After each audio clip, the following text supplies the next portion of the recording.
Vers l'or, la ruée vers le cannabis, c'est l'une des conséquences inattendues de la dépénalisation en Californie. Les cultures de marijuana explosent, des businessmen en herbe arrivent du monde entier, à tel point que tout l'écosystème serait menacé. Enquête signée Maryse Burgot avec Laurent Desbois. Les immenses forêts du nord de la Californie, un écosystème fragile, menacé de disparition.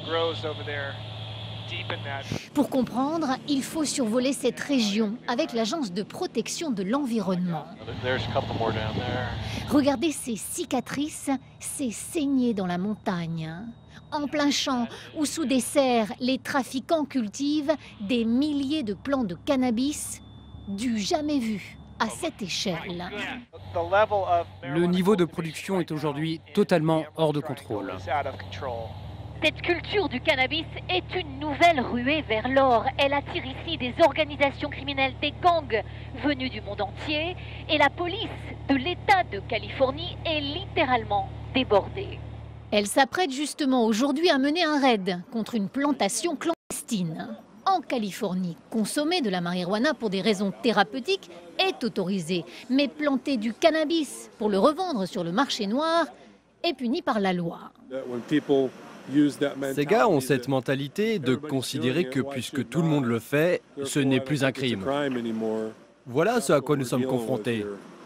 Premier geste, cisailler le portail d'entrée et quand le site est sécurisé, investir les lieux loin de notre caméra pour des raisons de légalité. L'un des trafiquants est arrêté, mais il sera libre le lendemain même. Il a payé sans problème les 60 000 € de caution. Il ne risque pas de peine de prison, mais une lourde amende. Ce jour-là, les policiers ont détruit chez lui 800 plants de cannabis, l'équivalent d'1 million d'euros de marchandises. Ça peut produire 120 grammes de marijuana. Cette petite plante vaut à elle seule 300 €. Et voilà comment plusieurs petites villes du comté de Humboldt sont devenues des mecs de la marijuana aux yeux du monde entier. 10 milliards de dollars de marchandises passent chaque année par ces chemins de montagne. Ce jour-là, 2 trafiquants, le père et le fils, acceptent de nous emmener. Ils disent ne pas être liés à un cartel mexicain, mais reconnaissent ouvertement que leur business illégal est rentable.